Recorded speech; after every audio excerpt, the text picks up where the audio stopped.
Social media password வந்து நமக்கு அடிக்கடி மறந்துடும். ஏன்னா சோசியல் மீடியா லொகிங் பண்ணோம்னா 1 year 2 year போல நமக்கு திரும்ப தேவைப்படும்.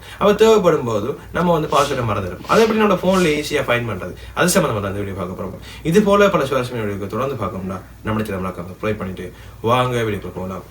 மறக்காம சர்ப்ரைஸ் பண்ணுங்க. செட்டிங்ஸை ஓப்பன் பண்ணுங்க. ஓப்பன் பண்ணி ஸ்க்ரோல் பண்ணிட்டு கீழே வந்தீங்கன்னா கூகுள் இருக்கும், அதை கிளிக் பண்ணுங்க.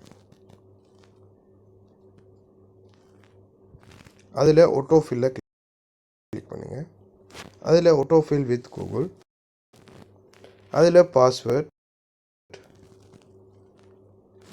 இதில் சர்ச் பாஸ்வேர்டில் உங்களுக்கு எதில் பாஸ்வேர்ட் தேவையோ அதை நீங்கள் சர்ச் பண்ணிக்கொள்ளலாம். இப்போ அதில் உங்களுக்கு ஹோம் ஸ்க்ரீன் லொக் இருக்கும் கொடுத்தீங்கன்னா, இப்போ எந்த இன்ஸ்டாகிராம் 2 அக்கௌண்ட்டை பாஸ்வேர்டும் இதில் இருக்குது. இதில் இந்த ஐ சிம்பிளை கிளிக் பண்ணுவதன் மூலமாக அதை நீங்கள் வந்து பார்த்துக்கொள்ளலும். பக்கத்தில் காப்பி பண்ணி நீங்கள் தேவையான இடத்தை பேஸ்ட் பண்ணிக்கொள்ளலும். இது போல் உங்களோட எல்லா பாஸ்வேர்டையும் நீங்கள் பார்த்துக்கொள்ளலும். இது போல் பல இன்ட்ரெஸ்டிங்கான வீடியோக்கள் நம்ம சேனல் தொடர்ந்து பார்க்கணும்னா நம்ம சேனல் மறக்காமல் சப்ஸ்கிரைப் பண்ணுங்கள்.